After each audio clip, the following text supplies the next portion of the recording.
সুরাঞ্জলির কথা শুনব। আমি হেমশ্রীকে অনুরোধ করব দু একটি কথা বলার জন্যে। সুরাঞ্জলির কথা, অষ্টম বছরের এই আয়োজন, সঙ্গীতকে নিয়ে সুরাঞ্জলি যেভাবে কাজ করে চলেছে তারই কিছু কথা আমরা শুনব এই মঞ্চে। হেমশ্রী পাল।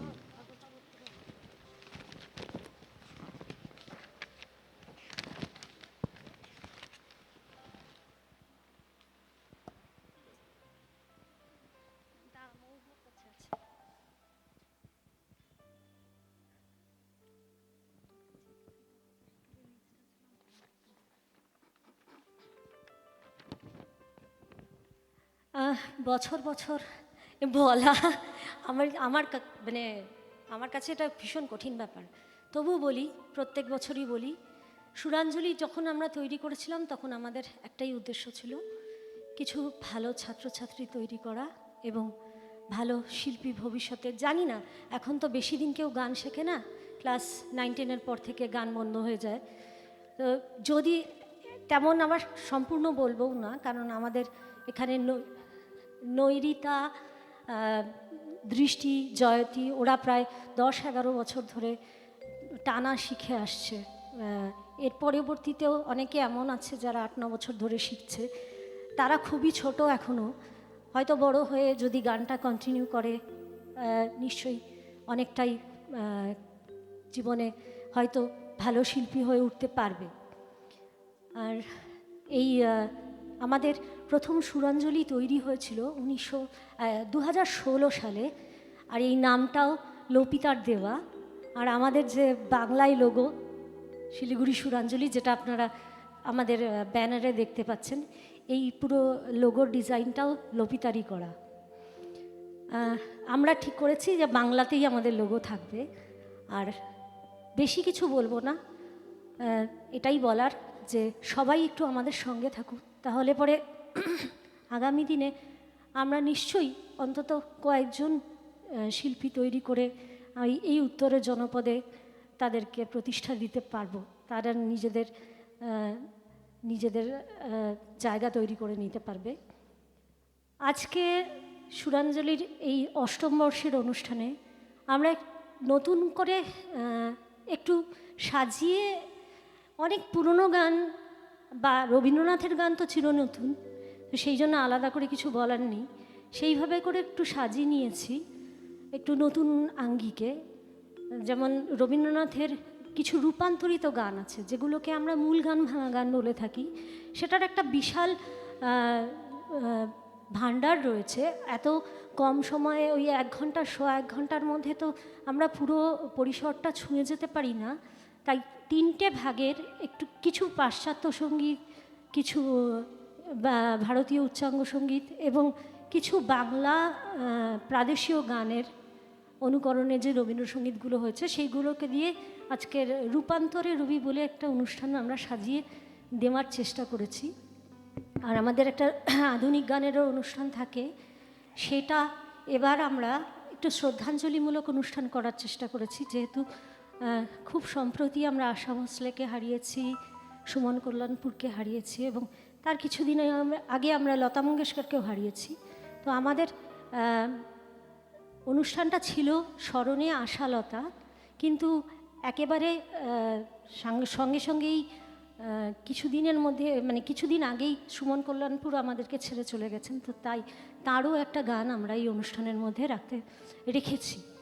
আশা করি আপনাদের সমস্ত অনুষ্ঠানটাই ভালো লাগবে। আর তাছাড়াও রবীন্দ্রনাথের গান থাকবে, বর্ষার গান পরিবেশন করবেন বিভোরের শিল্পীরা।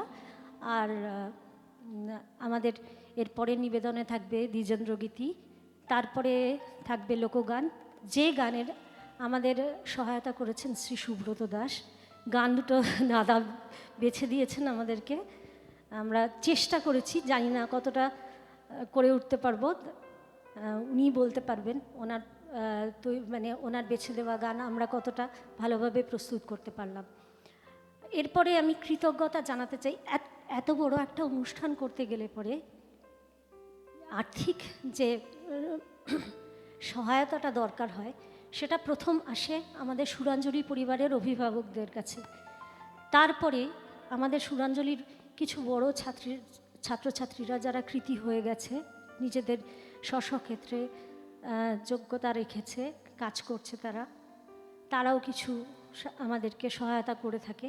এছাড়াও শ্রীমতী সুস্মিতা চন্দ্র, শ্রীমতী জয়শ্রী বসু সরকার, শ্রীমতী অভয়া বসু, শ্রীমতী নন্দিনী রাহা ও বিভোরের দিদিরা, শ্রীমতী চিত্রা শীল, শ্রী সৌভিক দত্ত, শ্রী শঙ্কর পাল, ডক্টর শতাব্দী দে, শ্রীমতী নন্দিতা চক্রবর্তী, মৌপিয়া ঘোষ, খুশি বর্মন, শ্রীমতী সুলগ্না ভট্টাচার্য, শ্রীমতী শ্রাবণী ঘোষ, শ্রী শান্তনু চক্রবর্তী, দেবমাল্য সরকার, ছন্দিতা পাল ও সুদেশনা ভট্টাচার্য, এদের কাছে আমরা বিশেষভাবে কৃতজ্ঞ আমাদের সহায়তা করার জন্য।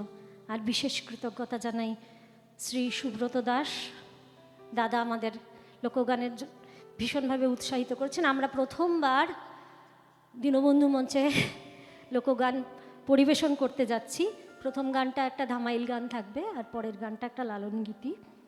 এছাড়াও শ্রী দীপক দাস, দীপক কাকু খুব সুন্দর করে একটা ভিডিও আমাদেরকে তৈরি করে দিয়েছেন অ্যাডের জন্য। সেইটা আমরা অনেকদিন অনেকের সামনে সেটা পরিবেশিত হচ্ছে, জানি না অনেকে এসেছেন হয়তো সেইটার থেকে, মানে প্রথম আলোর সেই অ্যাড থেকে জানতে পেরেও।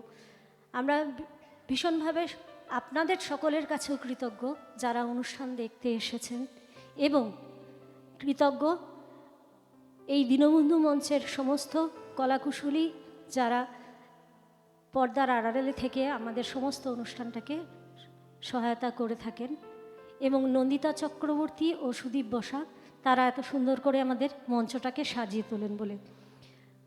এবার থেকে আমরা ঠিক করেছি যে আমাদের গানের পরীক্ষায় যে সর্বোচ্চ নাম্বার পাবে তাকে আমরা সুরাঞ্জলির মঞ্চে একটু কিছু, মানে এটাকে ঠিক পুরস্কার বলবো না, আপনাদের সকলের সঙ্গে তার পরিচয় করিয়ে দেব। এছাড়াও গত যে আকাশবাণীর অডিশন হয়েছিল সেখানে বিভিন্ন বিভাগের আমাদের কয়েকজন ছাত্রছাত্রী প্রতিভার স্বাক্ষর রেখেছে, তাদের সঙ্গেও আপনাদেরকে পরিচয় করিয়ে দেব।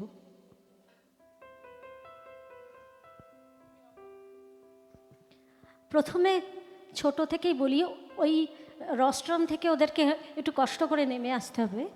প্রথমে শ্রীময়ী দাস শিশু মহল বিভাগে ছড়ার গানে উত্তীর্ণ হয়েছে এবার।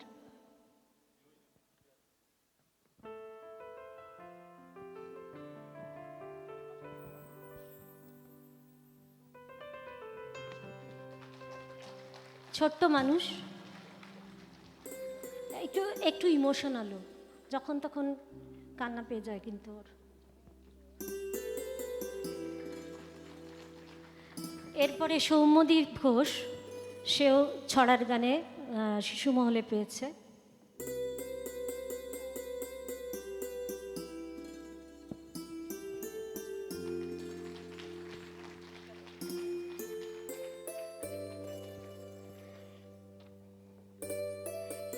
এরপরে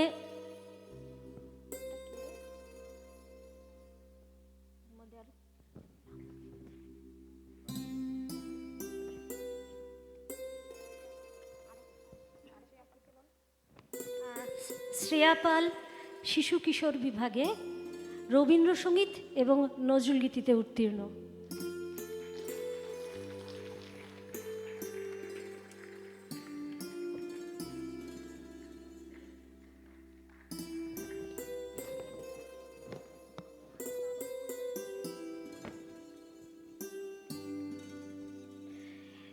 সারিকা দাশগুপ্ত শিশুমহল নজরুলগীতির বিভাগ।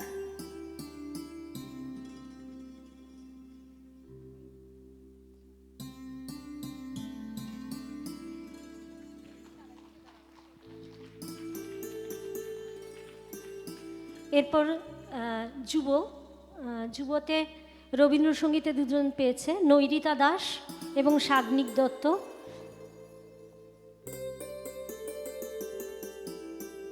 সাগ্নিকের আরেকজন শিক্ষক সামনে বসে আছেন, মৌসুমী দি।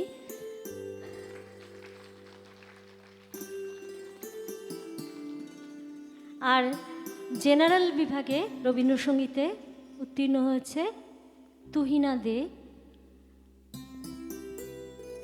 রবীন্দ্রসঙ্গীতে জেনারেলে। আর আমাদের গানের পরীক্ষায় সবচেয়ে বেশি নাম্বার পেয়েছে 196 দেবাঙ্কিতা দাশগুপ্ত। এই ওদের সাথে পরিচয় করিয়ে দিলাম সকলের। আশা করি বড়রা তো গান গাইছে এখনও, ছোটরাও আশা করি এভাবে এগিয়ে যাবে। আমরা পরবর্তী অনুষ্ঠানে ফিরি। হেমশ্রীকে ধন্যবাদ।